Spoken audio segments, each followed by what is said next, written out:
2025학년도에 사관학교 1차 시험을 치르는 우리 수험생들, 자, 여러분들 노고 많으셨습니다. 합격 간절히 기원합니다. 그래서 뭐든지 시험을 치르고 나면은 후회도 많고, 뭐, 잘 봤다 생각하는 사람은 전혀 없습니다. 기회는 똑같죠? 경우는 똑같습니다. 자, 고생하셨고, 자, 우리 대치동 스카이피교, 서초 방배 스카이피교육의 전문가들이 여러분 이번에 1차 시험 본 거 있죠? 그 과목별로 가이드라인을 간단히 잡아드리는 거니까, 여기서 뭐 몇 점이 합격하시다 단정하는 것은 이거 있어서도 안 되고 있을 수도 없습니다.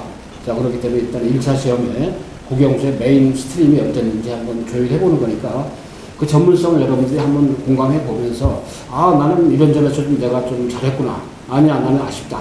아마 그런 걸 좀 한번 공감하는 차원에서 매년 해드리는 겁니다만 매년 하는 연례 행사입니다만 통과 어렵니다만 전문성 가지고 한번 안내해 드릴 테니까 간단하게 한번 같이 일단은 뭐 복귀한다 생각하시고 자, 같이 공감해 보면서 인사드리겠습니다. 대충 스카이수의 노한규 원장입니다.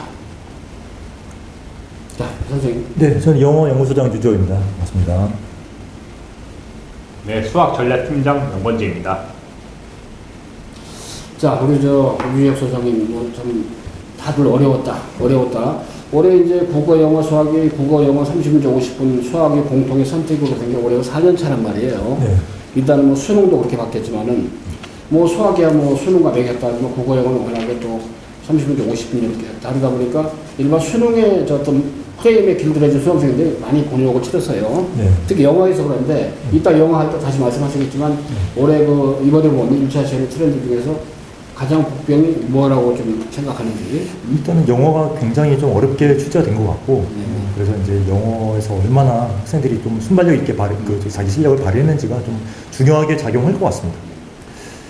그래서 이것도 뭐 국영수 전부 다 타임어택이라는 거, 물론 시험이 모든 시험이 뭐 시간 제한된 시간에 풀어야하기 때문에 그렇지만은 유달리고 사관학교나 경찰대학 시험이 일반 수능보다는 결이 다르게 좀 묘하게 좀 루스하지가 않고 그래서 타이트하게 환영도 노트식이잖아요, 그죠?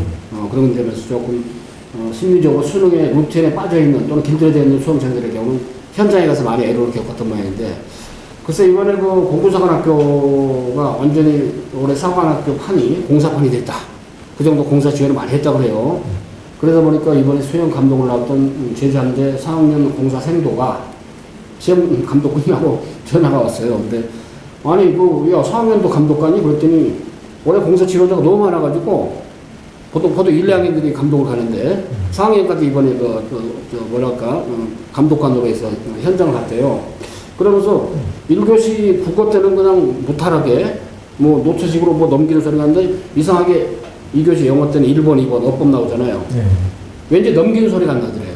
그 희한하다. 이제 언제 봤더니 이게 애들 좀 머리 지진 날 뻔했구나.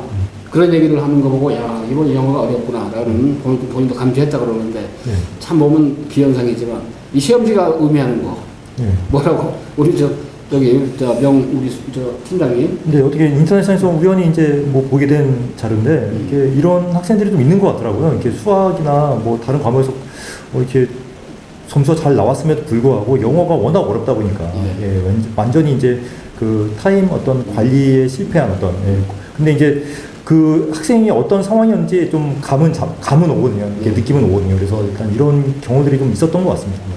우리 미영 팀장님 여기서 총점이 230점 나왔다고 이제 착각해 합격하면서 아무래도 230점 정도면은 이번 시험에서는 대단히 높은 점수다 저는 이렇게 생각을 하고 있고요. 왜냐면은 전체적으로 난이도가 조금 높은 편이었다고 생각하거든요. 이 학생 같은 경우에 뭐 수학을 92점 맞긴 했지만 그래도 수학도 이렇게 포락포락한 편은 아니었다 이렇게 하고 싶습니다. 하나의 케이스를 봤지만 전체 흐름이 비슷하게 영화가 좀 톤다운이 되는 그런 경향을 보였습니다만 일단은 뭐 저희도 매년 연례 행사로 한다고 그랬습니다만 이번에 저희도 이제 파이널 때 실전 모의고사를 통해서 많이 학습했고 훈련했고 의외로 수강생들의 경우 1차 시험에서 담대하게 아마 좀 시험을 잘 치렀다는 수험생도 있고 물론 아쉬운 수험도 많이 있지만 일단 잘 치렀다는 그런 케이스만 봤습니다만 이번에 그래서 저희가 이제 전격적으로 일단 1차 가채점하고 그 점수를 채집을 해서 표집이라고 그러죠. 보통 우리가 군집 표집이라고 그러는데 일단은 카테고리가 사관학교는 뭐 4개 사관학교에 문이과 그 다음에 남녀 경계 그럼 사고 파기사니까 16개죠. 16개 쪽이 있잖아요. 그 군집에 해당하는 그 일종의 가채점 자료를 저희가 이제 수집을 해서 표집을 했는데 요거에 대해서 우리 명건재 팀장님께서 한번 간단히 설명 좀 해주시죠. 예. 다음 페이지 보시면은 그 학원에서 있는 그 원생들뿐만 아니라 그 전국적으로도 이제 사관학교 시험에 응시했던 분들이 본인의 이제 위치나 어느 정도 그런 거를 좀 알고 싶어가지고 많이 뭐 이 메일을 좀 보내주셨고요. 그거 보시면 알겠지만 이메일 발신할 때 필수 기재사항이 있죠. 원점수를 반드시 쓰게 돼 있어가지고 요걸 토대로 저희가 문이과 그리고 남녀 나눠가지고 예상 합격선을 지금 추출하고 있습니다. 그래서 일요일까지 저희가 종합을 받았고 30일 화요일에 공개를 할 예정입니다. 상세한 데이터 분석을 더 해서 일단 30일 수요일쯤에 공식적으로 오픈이 될 거라고 보는데, 아무튼 뭐 좀 채집을 해서 표집된 그 내용을 가지고 저희가 분석을 자세히 해가지고 일단은 합리적이고 균형 있는 그런 객관적인 데이터를 한번 공지할 것인데, 일단 그거는 별도로 이제 좀 상기하시고, 일단 이것의 이 OT 영상의 주된 목적 국영수 맥락을 잡아주는 건데, 자 먼저 우리 명건재 우리 수학 팀장님께서 육군사관학교 일단은 요번에 좀 그런 경향 이거에 대해서 간단하게 좀 터치를 좀 해주시죠 한번. 예. 자 일단 그래서 육해공군 일단 국관사까지 가겠습니다만은, 자 먼저 있죠. 일단은 육산에 있다가 이제 별도로 하기도 하고, 좀 사관학교는 수학. 자 일단은 그 국어 같은 경우는 일단 뭐 30분 50분에 문학 독서만 출제가 됐죠. 등급제가 아니고 바로 어떻게 표점으로 환산하기 때문에 사실 뭐 몇 등급이다. 그리고 이제 저희가 점수를 추정을 하지만 지금 원점수로밖에 추정이 안 되잖아요. 표준점수로 변환하게 되면 굉장히 큰 변수가 생기는데, 일단 영어 같은 경우는 어떻습니까? 뭐 듣기가 없다 보니까 네. 표점으로 변환하면은 영어 변수가 워낙 큰 걸로 좀 추정이 되는데, 그렇죠. 예, 맞습니다. 어떤 점에서 그렇다고 볼 수 있죠? 일단은 영어가 지금 뭐 난도나 이런 걸 감안을 해봤을 때 네. 지금 이제 뭐 최종적인 어떤 합격을 가르는 데 있어서 아무래도 좀 중요하게 작용하지 않을까 그렇게 계산이 되고 있습니다.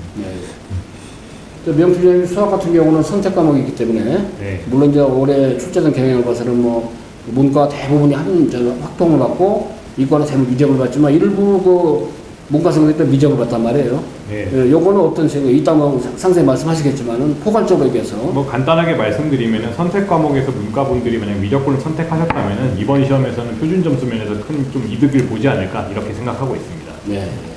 그럼 간단히 그거부터 먼저 말씀드리겠습니다. 올해 출제된 이번에 시험. 그래서 한번 5점 정도 원점 중에는 작년 대비 좀 5점 전후로 아마 5점 이상이 될 수도 있을 것 같아요. 자, 뭐냐면 문학이 전통대로 어려웠지만 올해는 뭐 독서가 조금 난도 측면에서 높지는 않았지만 워낙 독서가 정보량이 많고 설명문이다 보니까 설명문 2개가 있다 보니까 거기서 이제 시간을 많이 뺏어먹는 그런 사례가 되겠죠. 그런데 그래서 일단 요거 기재로 봤을 때 일단 국어는 한 5점 정도를 끌어내릴 것이다. 원점수로.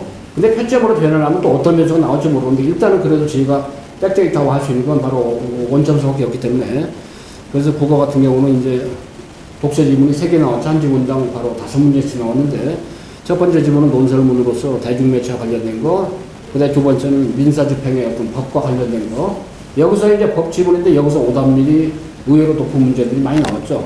또 시간도 많이 걸리고 정보량이 많다 보니까, 또 하나는 국어 선택지가 이제 말이 너무 길어. 그래서 막 꽈배기 계속 꽈나가는 느낌이 들다 보니까 일부 학생들이 말려든 케이스가 많습니다. 세 번째로 과학지문 이제 멜라닌세포 있죠. 이 설명문이거든요. 2개가. 법지문, 과학지문. 설명문은 정보량이 많다 보니까 끌려다닙니다. 그립이 안 돼요. 어느 순간에 딱 하니 그립되는, 당하는 순간 내가 오히려 출제자한테 말려드는 그런 심리가 생기다 보니까, 그러니까 이게 국어에서 무너진 일부 학생들이 어때 2, 3, 6 도미노처럼 그냥 멘탈이 무너지고, 더군다나 딱 하니까 이 영어 복병이 있으면서 수학 실력이 좋아도 발휘 못하는 경우 의외로 많이 왔어요. 올해가 참 그 기현상이 있었는데, 그런 점에서 일단 평소에 저희 같은 경우는 1, 2, 3교시를 아주 담대하게 시간 타임어택 하면서 하는 훈련을 국어에서 많이 시켰습니다. 그래서 아마 학생 결과를 봤는데, 참 아쉽게도 어찌됐든 대부분 학생들이 1교시 국어에서 특히 요 독서지문 2개 때문에 많이 힘들었고, 그 다음에 이제 문학 같은 경우는 추론적 사고 문제하고 세 번째 비판적 사고 문제라는 게 주로 감사 문제입니다. 그래서 현대문학, 고전문학, 운문사문 네 교재인데, 일단은 뭐 문학 작품들 보면 거의 다 EBS 연계성이 높은 문학들입니다. 거의 EBS 수도 완성이 있는 거예요. 그렇지만 또 이제 막상 문제를 풀어가다 보면 이제 쉽지 않죠. 30분째 50분인데. 그래서 일단은 진단하면은 작년도 수능 국어가 워낙에 불수능으로 역대급으로 2번째로 어려웠죠. 수능 역사상.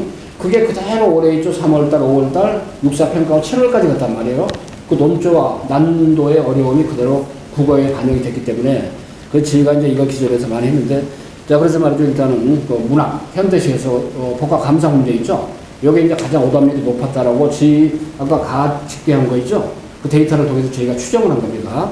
저희 수험생들하고 그다음에 있죠? 일단은 그 외부생들 계속적으로 지금 채집을 하고 있는데, 표집을.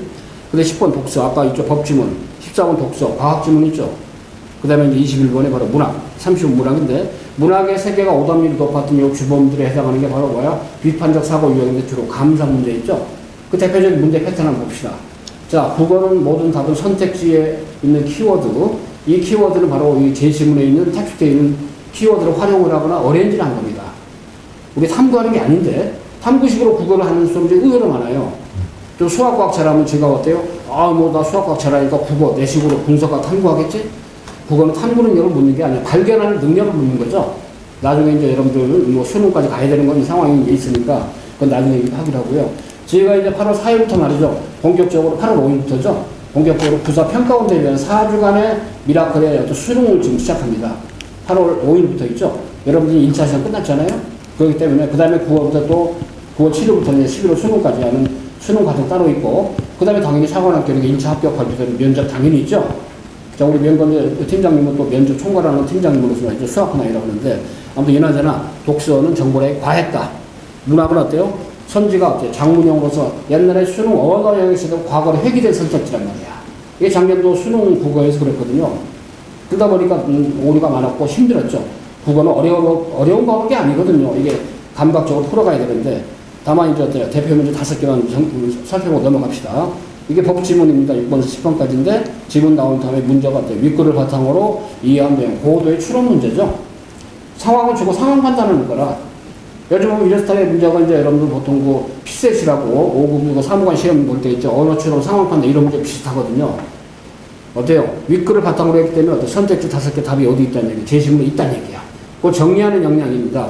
자, 그 다음에 과학지문이죠. 설명문입니다. 과학은 설명문이야. 지식을 묻는 게 아니죠.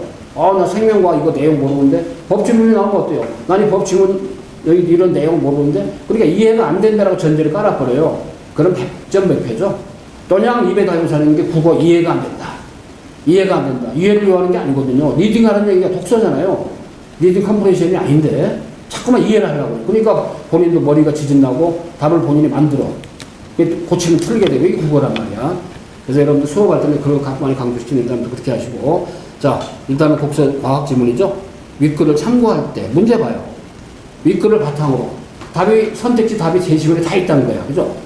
근데 이걸 모르고 보기 내용에, 그 다음에 여기 나온 것처럼 보기 내용에 한몰이 돼가지고 보기만 가지고 답을 찾으려고 하니 답이 없지. 본인이 만들게 되죠. 그러니까 이제 이미 지난 일은 그만하겠습니다. 수능할 때 이제 여러분 참고하는 얘기고, 혹시라도 내년도 이후에 사관학교 경사대 시험 볼 수험생들 이런 건 잘 참고해서 간단한 팁이기 때문에 봅시고 생각을 해보는 얘기죠. 자, 그래서 현대시 역시 이제 보기 감상 내용을 주고 적절치 않은 거, 그죠? 문학은 감각입니다. 필이야, 필. 느낌이 있어. 시든 소설이든. 자, 그러면서 이제 또 하나 또 다른 문제죠. 보기 감상 내용도 비판적 사고 문제란 말이야. 그러니까 보기 내용의 키워드를 정리를 잘해야 돼. 거꾸로 문학은 이 키워드가 선택지 장난하는 게 국어입니다. 자, 그 다음에 있죠. 마지막에 어때요? 고전소설이죠. 고전소설 가지고 역시 감상 내용이죠. 키워드를 딱 때려주고 어때요? 선택지하고 대입하는 거죠. 자, 문학에 지금 벌써 3문제가 나오죠. 난도 높은 게 이제 원래 4문제가 나오거든요. 수능도 마찬가지인데, 현대 고전 운문 산문인데, 보기 감상 내용을 그립을 해. 딱 키워드, 선하기를 딱 만들어 장악을 해서 선택지 대입으로 다 떨어집니다. 그래서 국어는 뭔가 효율적으로 있죠. 지문을 확인해서 정리하는 역량이 바로 그대로 점수가 된다는 건데, 이미 지나가면 어떻게 합니까? 그래서 국어는 만점이라는 어떤 얘기가 하기 쉽지 않은 과목이죠. 근데 조금만 신경 쓰면 만점이 되는 과목입니다. 그런 거 아시고, 일단은 올해 국어 이렇게 나왔다는 거 좀 상기하시고, 해설 강의는 우리 어떤 용수빈 선생님께서 이미 기획을 해서 여러분한테 아마 유튜브나 이런 데 릴리스 할 거니까 자세히 보시고 한번 그 해설 강의 전제로 봅시다. 저도 평소에 국어를 같이 하기 때문에 그렇게 하시고. 자, 다음에 이제 우리 영어 간단하게 앞쪽에서 우리 유지혁 선생님께서 한번 설명 좀 해주시죠. 네, 일단 영어는 말씀드릴 내용이 굉장히 많은데 그래도 최대한 압축해서 한번 말씀을 드려보겠습니다. 이번에 영어가 너무 어렵게 나오다 보니까 많은 학생들이 당황하셨을 것 같아요. 그리고 이제 뭐 시간 관리나 뭐 이런 것도 뭐 평소에 중요하게 작용을 하긴 했지만은 이번에는 문제 자체가 워낙 어렵다 보니까 아무래도 굉장히 좀 이렇게 문제를 풀어나가는 입장에서는 굉장히 좀 힘든 시간이지 않았을까 저는 그렇게 생각을 하고 있습니다.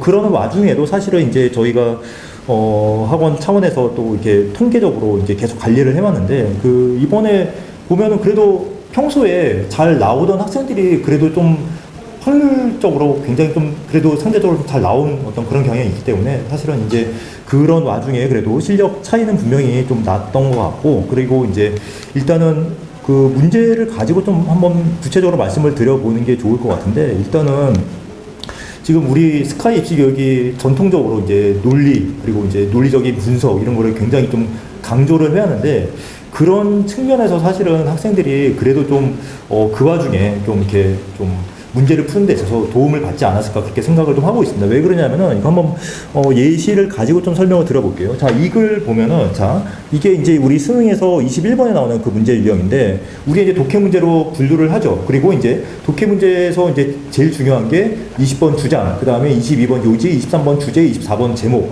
요 문제 유형들을 우리가 이제 그 핵심 파악 유형이라 그래서 굉장히 좀 중요시합니다. 그리고 21번 문제 유형이 있고, 그 다음에 40번 문제 유형을 가보면은 우리가 요약 문제가 이제 추론 문제 중에서 가장 이제 핵심 파악 유형, 독해 핵심 파악 유형에 가장 가까운 문제 유형인데, 이 두 유형이 어떻게 보면은 그냥 독해에서 약간 독해 핵심 파악에서 약간 벗어나 있고, 그 다음에 또 이 24번 이 문제는 지금 수능이 40번 유형인데, 이 문제는 또 우리 추론 문제라 그래서 약간 독해 핵심 파악에서 약간 벗어나 있는, 약간 그런 식으로 우리가 생각을 할 수 있는데, 사실은 이 문제 유형들이 모두 추론 문제들이 원래 그렇지만은 이 문제들이 모두 이제 그 독해 핵심 파악 유형의 연장선상에 있다, 이렇게 우리가 얘기를 할 수 있습니다. 그래서 지금 사실은 우리가 그 막판에도 이제 우리 학생들 논리 구조 연습하면서 이제 핵심 파악하는 연습을 굉장히 많이 했었는데, 이 문제, 그 다음에 7번 문제, 그 다음에 24번 문제, 이게 이제 표면적으로는 이제 의미 파악 문제고 표면적으로 요약 문제이긴 하지만은 독해 핵심 파악 문제 유형에 해당이 됩니다. 그리고 이제 실제로도 그런 식으로 풀 수 있게 나왔고, 그러기 때문에 학생들이 그 논리 구조를 우리 저희 학원에서는 굉장히 좀 이렇게 계속 체계적으로 학습을 해왔고, 그 다음에 논리 구조를 미리 미리 준비를 해서 우리가 어떤 논리 구조가 나올 수 있다는 거 미리 알고 들어왔기 때문에, 그런 차원에서 이 지문을 만났을 때 상당히 좀 다르게 느껴졌을 거라고 확신합니다. 그래서 이 문제 유형 같은 경우에도 그냥 표면적으로 보면 그냥 어려운 문제고 그냥 복잡한 문제처럼 보이지만은 실제로 논리 구조를 알고 보면은 완전히 다르거든요. 그래서 이런 문제 유형들이 상당히 좀 그래도 효과를 좀 보지 않았을까. 평소에 논리 구조를 좀 힘들게 우리가 연습을 했지만은 그런 차원에서는 좀 도움을 받았을 거라고 생각을 합니다. 그리고 논리 구조를 우리가 미리 습득을 해놓으면은 이런 문제를 풀 때도 15번, 16번, 17번 문제 단순히 뭐 우리가 이제 예를 들어서 우리가 이 문제 설명할 때 뭐 앞부분에 뭐 이렇게 빈칸이 있으면은 뭐 토픽을 물어보는 문제다 뭐 이런 식으로 당연히 학습을 하는데, 그러는 와중에 지금 이 15, 16, 17은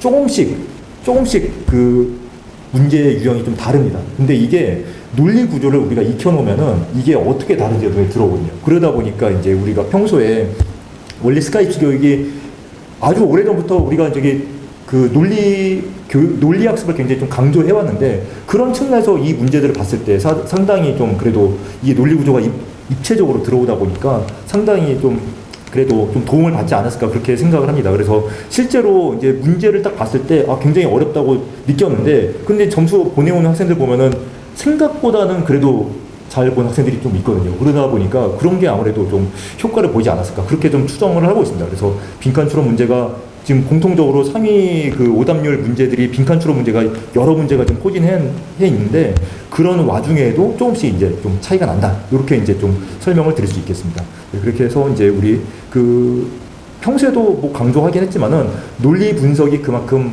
중요하다는 걸 다시 한번 확인할 수 있는 그런 시험이었다. 그리고 이제 수능도 약간 그런 트렌드로 가고 있고요. 그래서 이런 측면에서 한번 정리를 해볼 수 있겠습니다. 네, 그리고 자세한 거는 또 추후에 또 이제 해설 강의 통해서 또 말씀드리도록 하겠습니다. 네, 그러면 이제 우리 명문제 전략팀장님께서 수학 관련해서 말씀 해주시죠. 예, 수학 간단하게 한번 말씀드리겠습니다. 보시면 알겠지만 1차 시험 같은 경우에 사관학교는 수능과 동일한 폼에서도 갑니다. 100분 동안 이제 30문제를 푸는 그런 내용이고, 자, 2024년도 대비해서 합격선이 약간 5점 내외 하락한다, 저는 이렇게 봤는데, 뒤에도 설명을 드리겠지만 공통 과목은 작년 대비 조금 어렵게 나온 거는 맞는 것 같습니다. 근데 그게 접근을 못할 정도로 과도하게 어렵게 나왔다, 이런 수준은 아니지만 그래프의 개형을 추론하거나 뭐 평소에 뭐 기본적인 개념을 많이 알고 있는 상태에서 접근을 좀 더 창의적으로 하는 학생들이 좀 사관학교다운 이런 시험에 좀 많이 익숙해져 있을 것 같다 이런 생각이 들었고, 선택 과목은 상대적으로 조금 쉽게 나온 경향이 있습니다. 아무래도 뭐 확률 통계 같은 경우에는 뭐 전 범위가 다 출제가 되지만 미적분 같은 경우에는 적분 일부 부분만 출제되고, 지금 이렇게 선택 과목 나뉘어서 나온 게 한 4개년 정도 됐는데 연동적으로 좀 선택 과목 미적분은 좀 쉽게 나온 경향이 있어서 아무래도 문과 중에서도 미적분 선택하신 분들은 좀 표준 점수 부분에서 좀 이득을 보지 않을까 저는 이렇게 보고 있습니다. 자, 보면은 이게 수원, 수2 해가지고 이제 선택 과목까지 나왔는데, 선택 과목은 제가 아까 전에 말씀드린 바와 같이 조금 무난하게 해결할 수 있는 유형들이 나왔다 이렇게 평가를 하고 있고요. 근데 다만 수원, 수2 분야에서 보면은 수원 또한 이번에는 조금 무난하게 나온 편입니다. 그렇게 뭐 까다로운 문제로 취급되는 건 삼각함수, 수열 문제에서 그렇게 고난이도 문항이 나왔다 이렇게 보이지는 않고요. 근데 문제는 수2인데 이 수2에서 함수의 뭐 미분 가능성과 극한, 그리고 그래프의 개형을 추론하는 것, 여기서 많이 좀 수험생분들이 도전을 하지 않았나 그렇게 생각됩니다. 자, 공통 오답률 상위 문항 보시면은 뭐 공통적으로 22번, 21번 이런 것들은 이제 준킬러 문제들이 포진해 있는 곳이죠. 근데 상위 그 문제 난이도 치고도 조금 오답률이 높았는데, 이유는 또 공통 과목에서 좀 많이 당황해가지고 시간을 많이 잡아먹어서 좀 뒤에 문제는 못 풀지 않았을까, 저는 좀 이렇게 생각을 하고 있습니다. 자, 그리고 난이도는 이제 확률 통계가 미적분보다는 조금 더 난이도가 있었다라고 보이긴 하는데, 그 선택 과목 자체가 이번에는 조금 상대적으로 쉽게 나온 거, 수능이나 모의고사에 비해서는 쉽게 나온 게 맞는 것 같고요. 뭐 아까 전에 말씀드렸다시피 문과에서 미적분 선택하신 분들은 그 이과 중에서도 미적분 과목 자체를 되게 어려워하시는 분들이 많습니다. 개념적으로 내가 선택 미적에 대한 좀 자신이 있고 기본 문제 정도는 무난하게 풀 수 있다, 이렇게 생각하신 이제 미적 선택하신 문과분들은 표준 점수를 좀 더 높게 가져갈 수 있을 거다 이렇게 지금 진단하고 있습니다. 자, 그러면 문제 하나하나 볼 텐데 간략하게 한번 보겠습니다. 제가 이거 풀다 보니까 느낀 게 뭐냐면은 11번 왔을 때 많은 수험생들이 좀 당황을 했을 것 같습니다. 왜냐면은 이게 함수의 그래프 개형 추론하는 문제고, 가나 조건을 해석해가지고 어떻게 생긴 건지 이런 거를 보는 문제인데, 가조건은 뭐 보니까 다 익숙한 유형이죠. 대칭축이 어딘가 요거를 보는 문제고, 나조건은 이 나조건을 해석하기가 되게 난해했을 겁니다. GT를 최대값이라고 하는데 G1은 모든 실수에 대해서 그렇게 같다라고 하면은, 그럼 잠깐만 최대값이 여기 있는 거야 저기 있는 거야 해서 많은 수험생들이 엄청 혼란스러울 것 같아요. 그래서 이 G1이 뭐 최대값 F0이다 요거를 빨리 캐치해가지고 그래프의 개형을 정확하게 그려내는 거, 요거를 빨리 하셨으면 11번은 당황하셨겠지만 무난하게 넘어갈 수 있지 않았나 저는 그렇게 생각하고요. 자, 그리고 그 다음에 나오는 12번 또한 만만치 않은 문제입니다. 요거는 수1에 있는 제곱근 관련 문항인데, 짝수 제곱근과 홀수 제곱근의 이제 실근의 개수가 몇 개인지 요 유형에 대해서 좀 익숙하지 않은 분들은 좀 여기서도 많이 당황을 했을 것 같아요. 하지만 그 개념을 정확하게 알고 있다면 이 문제 풀이 자체에는 크게 어렵지 않았을 거다 저는 이렇게 생각하고 있고요. 자, 13번 같은 경우에도 보면은 이제 요것도 그래프의 개형을 추론하는 건데, 평행이동을 시켜서 이제 직선과 만나는 점, 그리고 그 간격이 어디 있는가 요거를 보는 문제인데, 자, 11, 12, 13을 봤을 때 공통적으로 보이는 거는 그 큰 수식이나 뭐 계산을 요구하는 건 아닙니다. 다만 문제 접근했을 때 그래프 개형이 어떻게 생겼고 문제에서 요구하는 바를 정확하게 찝어내는 분, 그런 분들이 좀 더 고득점을 가져갔다 저는 이렇게 보고 있습니다. 자, 그리고 넘어가서 20번 한번 보면은, 자, 20번도 만만치 않은 문제였죠. 요거 또한 수2에서 그래프 개형을 추론하는 문제였고, 미분 가능성에 대해서, 그리고 평행이동한 그 접선의 방정식에 대해서는 저희 그 스카이 입시 교육에서 사관 모의고사를 풀 때 중점적으로 다뤘던 내용입니다. 접선 방정식을 이용해서 미분이 가능한지, 그리고 그래프의 개형이 어떻게 생겼는지 이거를 추론하는 게 가장 중요한 문제여서 20번 또한 뭐 단답형의 4점 치고는 초반 문항에 포진해 있긴 하지만 난이도가 꽤 있는 편이었다라고 그렇게 평가를 했고요.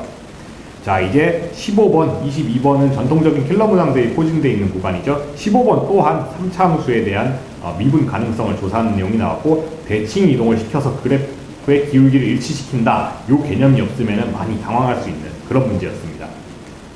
그리고 마지막으로 22번 또한 이제 뭐 모의고사, 6월 모의고사나 뭐 요럴 때 나왔던 킬러 문제 수준은 아니지만 이것 또한 생각해 볼 만한 게, 2차 함수의 그래프의 개형은 그리는데 3차 함수를 과연 2차 함수와 어떤 점에서 만나게 하고, 요런 거를 많이 헷갈려 하는 분들이 굉장히 많았을 겁니다.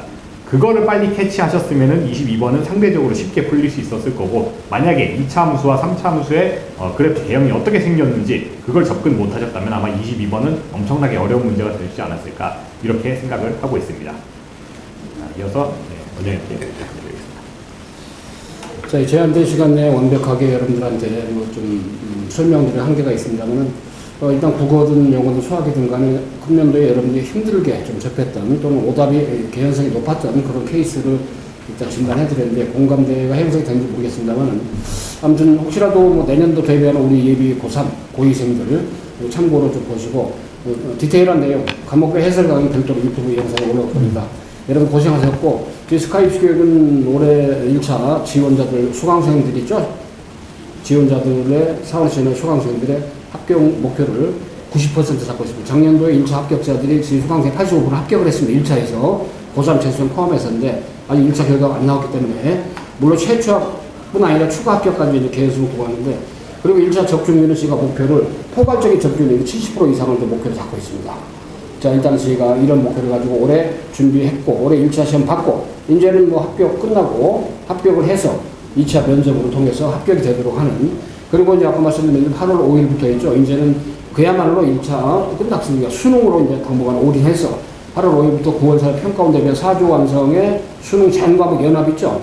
단과 일단은 미라클 과정을 개강을 합니다. 그리고 이제 9월 7일부터는 11월 14일 수능까지는 수능 파이널 10주 과정이 진행이 돼요. 거기 탐구까지 다 들어가요. 그렇게 하시고, 여러분들 1차 좋은 결과 오기를 간절히 바라면서, 아무튼 여러분들 앞으로도 영원히 여러분들 사관 생도가 되는 길에 좋은 멘토가 될 길을 선생님과 더불어 다분을 좀 다짐하니까 그렇게 하시고, 진짜 고생하셨습니다. 자, 다 같이 한번 인사하면서 한번 격려, 화이팅 해줘. 끝내기로 하시죠. 자, 다 같이 한번 화이팅 해주시죠. 다 같이 화이팅! 파이팅! 화이팅! 다시 한번 화이팅! 파이팅!